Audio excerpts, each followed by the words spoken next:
Okay, so if you've been following the news lately, you know there is a massive amount of noise, fear, and honestly, just a lot of misinformation swirling around the Indian citizenship debate. So for today's explainer, we're doing something different.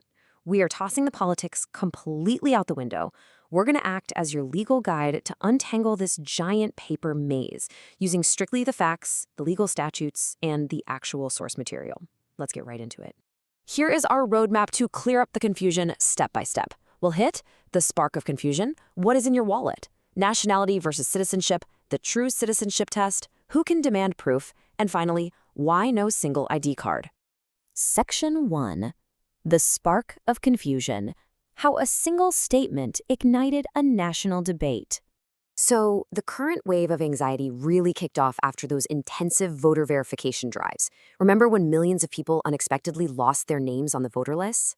It started in Bihar in 2025, and then it kind of spread like wildfire to West Bengal, UP, and Rajasthan in 2026.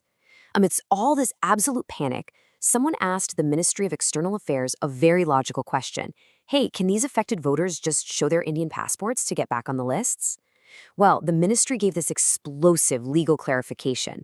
They flat out said that a passport is only a travel document to help with foreign travel, and legally, it absolutely cannot be considered the final document determining citizenship. Now, looking at this impartially, that purely legal statement set off an absolute political firestorm. Opposition leaders immediately framed this as a precursor to the NRC. They warned about mass document invalidation, essentially arguing, come on, passports aren't handed out to non-citizens. Meanwhile, the government and legal experts stood their ground, saying, look, a passport is legally just a travel document. So who's right? What does the law actually say here? Section 2. What is in your wallet? Investigating our most trusted everyday IDs. Let's do a quick mental wallet check. Seriously, think about the cards you carry around every single day. We put so much trust in them, right? But here is the shocking legal reality. Absolutely none of these daily documents legally guarantee your citizenship. Take Aadhaar, for instance. The 2016 Act and the 2018 Supreme Court ruling explicitly state it's merely proof of your biometrics and address. That's it. Voter ID, sure, it proves your right to vote in an election, but courts have repeatedly said it's not absolute proof of citizenship. PAN cards are literally just for tracking financial transactions. I mean, foreigners working in India on valid visas can easily get one.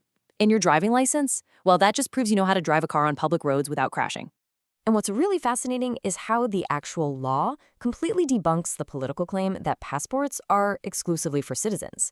If we look directly at Section 20 of the Passports Act of 1967, the law explicitly allows the government to issue passports to non-citizens. Yeah, you heard that right. If it's in the public interest, say for stateless individuals, they can get one. So just possessing a passport cannot be an absolute foolproof guarantee that you are an Indian citizen. Section 3, Nationality versus Citizenship. Understanding the foundational legal difference. To really make sense of this whole paper maze, we've got to understand a fundamental legal distinction. Experts like former Foreign Secretary Nurupama Menon Rao have pointed this out time and time again. In everyday life, we use the words nationality and citizenship interchangeably, right? But in a courtroom, they are totally different beasts. A passport proves your nationality. That is your international identity. It basically tells foreign border guards which country to send you back to if something goes wrong. Citizenship, on the other hand, is a strictly domestic legal right. It's what determines your political rights within the actual borders of the country, things like voting or running for office. And honestly, this isn't some brand new legal framework that just popped up out of nowhere.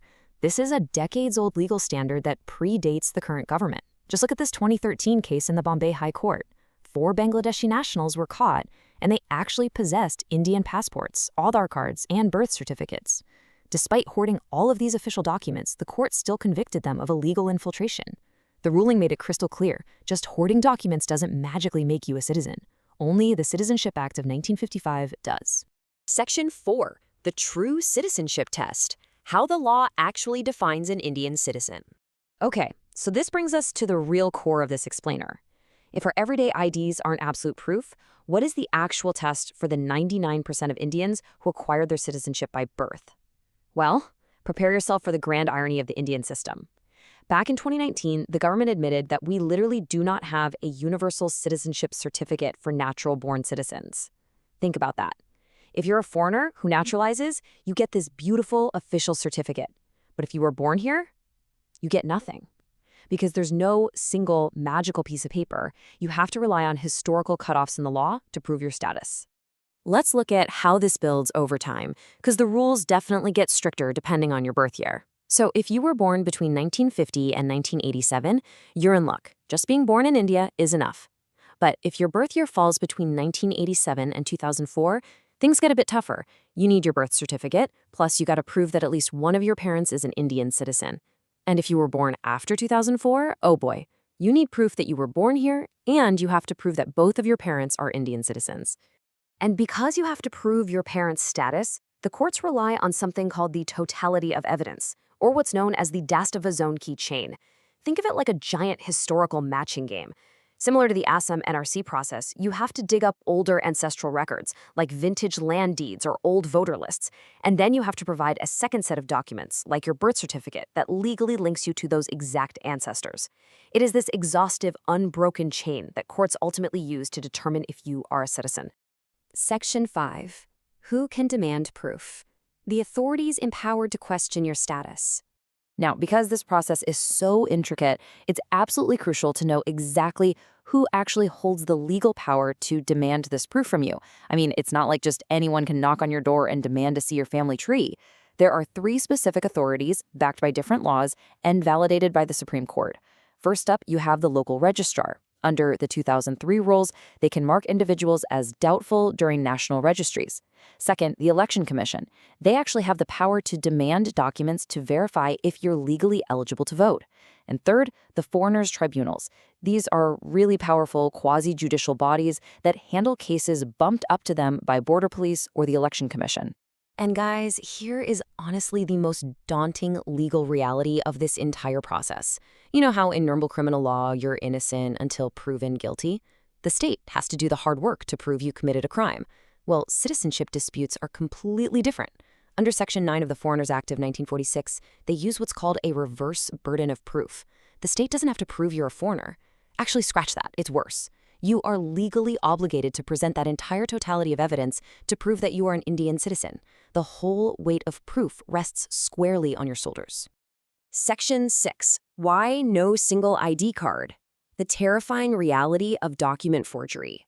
At this point, you're probably pulling your hair out asking, why on earth doesn't the government just create one ultimate foolproof ID card and fix this massive mess once and for all? Well, the answer lies in the frankly terrifying reality of document forgery in this country. The sheer volume of incredibly sophisticated fakes makes it dangerously impossible for the government to blindly trust any single piece of paper. Like back in 2013, notorious gangster Abu Salam easily snagged a fake passport. Fast forward to 2025, authorities busted a massive racket in Kolkata handing out fake Indian passports to Bangladeshis. And just recently, over 10,000 forged birth certificates were seized in Maharashtra, not to mention the literally millions of fake ration cards confiscated nationwide. With fraud at this scale, one single document is just way too vulnerable. And to put this into perspective, this really isn't just an Indian problem. Developed nations all over the globe also refuse to rely solely on a passport for ultimate proof of citizenship. In Canada, they view their citizenship certificate as a much stronger domestic proof than their passport. Germany relies on a highly centralized citizenship register. And places like Australia and Italy, they require citizens to provide 2 or more additional documents alongside a passport just to firmly establish their domestic status. So what does this all mean for us? Well, while political parties are going to keep arguing, making promises, and drumming up fears, the objective legal truth is pretty clear. Passports, Aadhaar cards, voter IDs, they are incredible everyday tools, absolutely. But they are not the ultimate legal shield for your citizenship. Until a truly flawless, unforgeable national identity card is actually created, we are all going to be stuck navigating this complex paper maze, relying on our ancestry and an unbroken chain of historical documents. Which really leaves us with one final provocative question. Is a genuinely foolproof national ID even possible? Or are we just destined to remain lost in this paperwork forever?